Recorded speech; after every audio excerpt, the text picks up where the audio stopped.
Veamos también en Mateo capítulo 24, versículo del 3 al 8, que los discípulos se acercan a Jesús y le piden señales. Oye, dinos qué señal habrá de tu venida, qué señal habrá del fin del mundo, del fin de los tiempos. ¿Por qué Cristo comienza a darles estas señales? Para que ellos pudieran calcular, otra vez por favor escuchemos bien, para que pudieran calcular que realmente nos encontrábamos al final de los tiempos. ¿Cuáles son las señales que Jesús dio? Para que pudiéramos calcular, pudiéramos discernir que nos encontramos en los últimos tiempos. Jesús dice en el versículo 5, vendrán muchos en mi nombre diciendo yo soy el Cristo, y oirán de guerras y rumores de guerras. Miren que no se turben, porque es necesario que todo esto acontezca, pero aún no es el fin. Porque se levantará nación contra nación y reino contra reino, y habrá pestes, hambres, terremotos en diferentes lugares, y todo será el principio de los dolores. O sea, cuando ustedes comiencen a darse cuenta, a discernir, que en toda la época de la historia humana nunca ha habido nación contra nación hasta el siglo pasado, el siglo XX, cuando la Primera Guerra Mundial, 1914 y 1918, y 1939 y 1945, la Segunda Guerra Mundial, nunca en la historia el mundo había tenido un conflicto como las primeras dos guerras mundiales. O sea, cuando terminaron las segundas dos guerras mundiales, podíamos ver inmediatamente el regreso también de los judíos, el 14 de mayo del 48 a Israel, donde comienza la cuenta regresiva de Dios, que vamos a explicar más adelante. Entonces, tenemos estas señales. Cristo no está en contra de que nosotros estemos buscando la Escritura. Al contrario, Él quiere que estemos más empapados, ¿verdad? Mucho más relacionados con los tiempos finales, con las Escrituras que existen, para que podamos prepararnos y no nos sorprenda como ladrón en la noche, como lo dijo más de 4 o 5 veces. Y encontramos también en las primeras cartas de los apóstoles, para que podamos aclarar, porque pues dicen, ¿verdad?, que no, que los tiempos no se pueden calcular, etcétera, etcétera. ¿Y qué dice Pablo en la primera carta a los Tesalonicenses, capítulo 5, primeros versículos? Acerca de los tiempos, que es la palabra cronos, o sea, los tiempos cronológicos, y de las ocasiones, que es la palabra kairos, o sea, los tiempos determinados, no tienen necesidad que yo les escriba. O sea, los cristianos de la iglesia de Tesalónica estaban conscientes y sabían, o necesitaban por lo menos saber, por lo cual es como una exhortación de Pablo, que en qué tiempo se encontraban, porque ellos creían que ya se encontraban en la tribulación.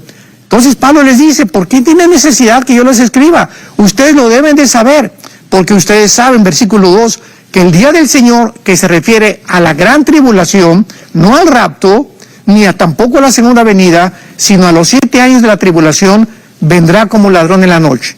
Que cuando digan paz y seguridad, vendrá sobre ellos destrucción repentina. Así que Pablo claramente les dice a estos cristianos de que ellos tienen que estar conscientes de que no tienen necesidad de conocer los tiempos, porque ya lo sabían, ya estaban revelados desde el Antiguo Testamento y por el Señor Jesucristo. Y en su segunda carta a los Tesalonicenses, capítulo 2, vuelve otra vez Pablo a recordarles a los cristianos, con respecto a la venida de nuestro Señor Jesucristo y nuestra reunión con Él, donde aquí, si tienes una Biblia, lo puedes apuntar. Cuando dice Jesús, y nuestra reunión con Él, nuestra, la de los cristianos, se refiere al arrebatamiento de la iglesia, porque es importantísimo dentro de la escatología encontrar la diferencia, conocer la diferencia entre el arrebatamiento de la iglesia y la segunda venida de Jesucristo. Y dice Pablo más adelante, no se dejen mover fácilmente de vuestra manera de pensar. Versículo 3, nadie los engañe, porque no vendrá, está dándoles una señal de cuándo pueden ellos saber que se encuentran en la gran tribulación. Porque no vendrá sin que antes venga la apostasía y se manifieste el hombre de pecado. Cristianos de Tesalónica, dice Pablo, no se preocupen, no están ustedes en la gran tribulación. Ustedes saben claramente en mi carta anterior que el rapto vendrá en cualquier momento, es inminente, se oirá un toque de trompeta en el cielo, que vamos a hablar también de eso, y nos vamos a reunir con Cristo en el cielo. En la segunda venida, Él baja, Zacarías 14, y pone sus pies en el monte de los Olivos, baja con nosotros, acompañándolo para establecer su reino milenial. Entonces Pablo les vuelve a decir, quiero darles una señal. Cuando ustedes vean al anticristo, o cuando vean que se manifiesta el hombre de pecado, y cuando venga la apostasía, que es el apartamiento o el alejamiento de la fe, y creo que una de las más grandes señales de la apostasía que estamos viendo es cuando ya los cristianos comenzamos a enfocar los cañones sobre nosotros, cuando nos comenzamos a despedazar, cuando nos comenzamos a arañar, cuando nos comenzamos a lastimar unos a otros. Pero lo más grave de esto es que lo hacemos públicamente. Y recordemos que los trapos sucios se lavan en casa.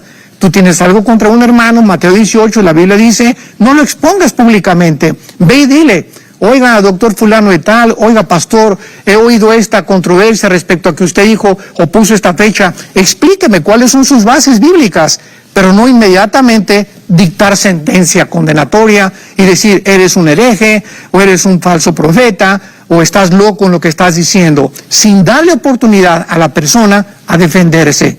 Hay un dicho que dice que nadie tiene derecho a ser condenado sin antes haberle concedido el poder defenderse, porque fue lo que pasó con Jesús. ¿Quiénes fueron los que condenaron a Jesús? Los fariseos. Lo apresaron, levantaron testigos falsos, juntaron muchísimos datos completamente equivocados, sacados de contexto, y lo entregaron por envidia. ¿Qué fue lo que hicieron? ¿Verdad? Condenarlo sin haberle permitido ser juzgado como la ley de los fariseos lo dictaba. Así que se vuelve a repetir la historia. Tenemos a personas que comienzan a condenar a pastores, organizaciones cristianas, sin darle la oportunidad antes de haber hablado con ellos, porque inmediatamente ya se erigen como un juez, como el inquisidor, que en los tiempos de Roma, el que no estaba de acuerdo con Roma, lo echaban a la hoguera. Y ahora está comenzando a suceder lo mismo. Cuando comenzamos ya a enfocarnos y pelearnos entre nosotros mismos, es cuando podemos ver la más grande señal de la apostasía.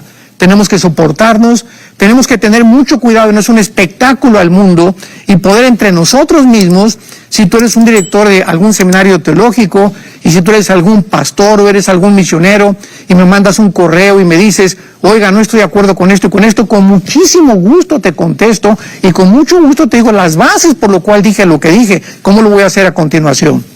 Soy Kenneth Rodríguez y estoy muy contento de que estés con nosotros acá en nuestro canal de YouTube. Quiero también decirte que no te pierdas ninguno de nuestro contenido ni mensajes que hemos preparado especialmente para ti. Por eso deja tu like en este video, suscríbete a nuestro canal y también activa la campanita de notificaciones.